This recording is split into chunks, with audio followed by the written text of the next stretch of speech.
Greetings and welcome to the Reparenting Daily podcast. In this podcast, we'll dive deep into reparenting, exploring all of the tools and resources that you'll need to help you along your journey. This podcast is divided into 3 sections. The first is a daily reading. The second is a discussion of the reading followed by suggested journal prompts. And the last section is a peaceful meditation for closing.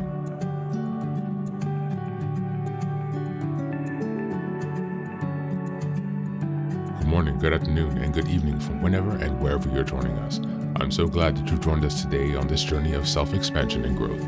If this is your first time here, welcome. Please don't forget to like, share, and subscribe to this podcast wherever you're listening, whether that's on Apple Podcasts, Spotify, or YouTube. Your support here really makes a difference in our ability to spread the word about reparenting. Now, before I get started, I have a few quick updates. The first announcement is the Reparenting Daily Journal. You can find this journal on Amazon or via the website, and this journal is structured alongside this podcast, so you will see all the themes with sections to keep your notes after each week.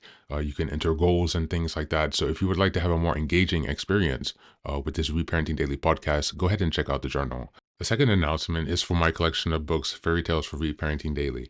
Now, this was inspired by Jungian analysis and the work of Marie-Louise von Franz. Reparenting is about connecting with your inner child, and writing fairy tales has been a way for me to pull back those old memories and connect with the fun and joy of writing. And so the idea is that these short stories are a way to relate to core themes about human nature, the archetypes that exist, and a way to give you a lesson, as well as at the end of each story, there's a reflection piece with additional journal prompts to help you dive deeper to understand how these themes reflect in your own life. And so this collection of 3 books, it's a 3-volume series, is a way to have another fun exercise to connect with your inner child. And the last announcement, if you're looking for additional support, we also have a Reparenting Daily community. Check out the website and look for the community tab. There you will find our Patreon community, where we have 3 weekly meetings, 1 meditation meeting, a book club meeting, and an open topic meeting. We also have a community WhatsApp group, as well as you'll have access to additional content and resources. So go ahead and check that out if you're looking for additional support. Without further ado, let's get into today's practice. Today's reading is from the blog Zen Habits. This article is entitled Building Trust in Yourself. Just as a reminder, the month is March, and the theme this month is self-trust and confidence. We're in week 1, March 1st to the 7th, and the theme for this week is understanding the foundations of self-trust. We'll begin the reading at the section, What's Possible with Full Trust. If we fully trust ourselves, life becomes so much easier. We can step into the unknown, out of our comfort zone, take risks, and act with confidence. We can ask for what we want and trust that it's okay to want something. We can choose from the heart and trust with the heart's desires. Here are some things that become possible with full trust. We can choose what we feel called to work each day, at the beginning of the day, so that we line up our day with our priorities. We can trust ourselves to choose the next task from the list, from our hearts. Then trust ourselves by taking the task on with full devotion, trusting that we'll get the rest later. We trust ourselves to handle situations that arise, any consequences from our choices.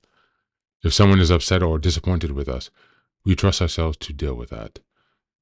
If we feel sadness or frustration, we trust ourselves to deal with that. The future then becomes less stressful because we trust that we can deal with anything that comes. When we have an overwhelming number of things in front of us, we trust ourselves to choose one thing and deal with that.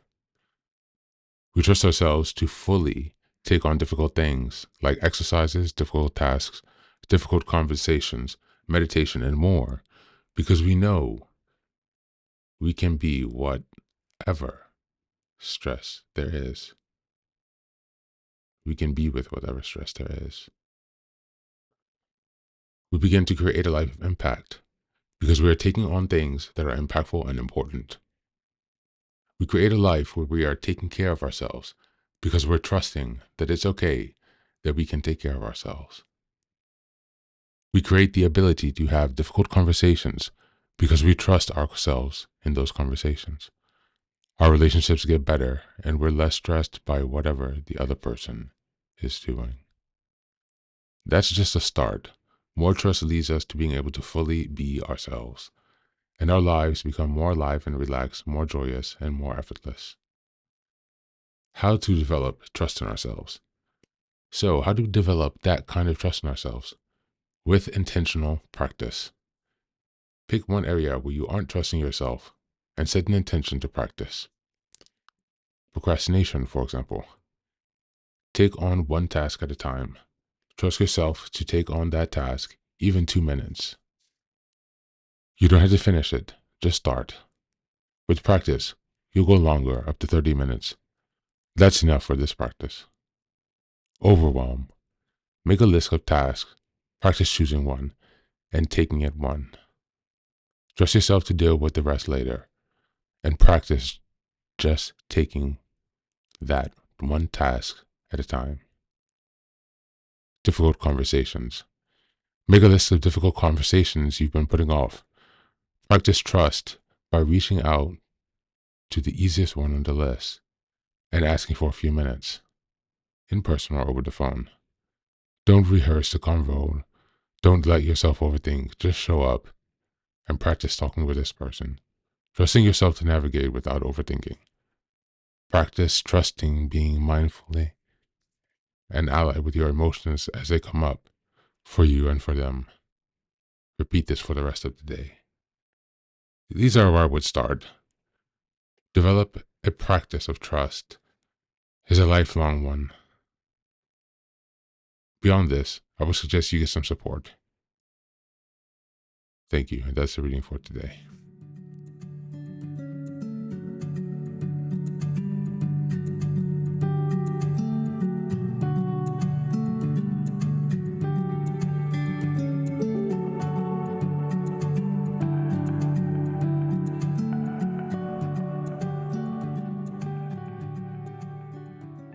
Welcome back, welcome back. Now today I would encourage you to reflect on the week's theme, which is understanding the foundations of self-trust.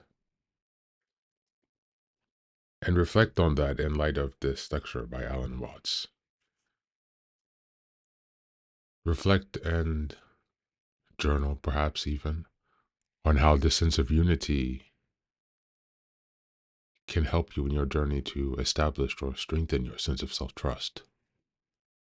Take some time to reflect on this, and if it's an idea that you've never come across or that you've never explored, perhaps take a bit extra time then to consider this concept and how it might truly help you shift your perspective when approaching building self-trust and self-confidence.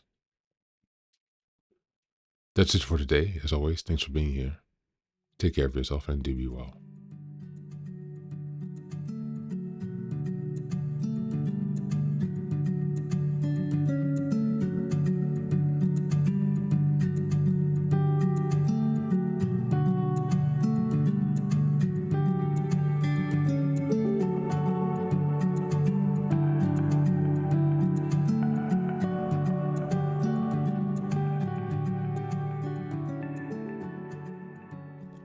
Welcome back.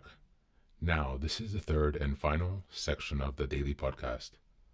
This is your silent meditation. Please find a place where you can be comfortable and undisturbed, where you can relax and spend some time with yourself for this 10-minute silent meditation. You can choose to be sitting, standing, lying down, or in whatever position makes you comfortable today. Just take some time to listen to yourself. Next, be sure that you are taking some time to be with your breath to connect with your body. Don't be disturbed or overwhelmed by your thoughts.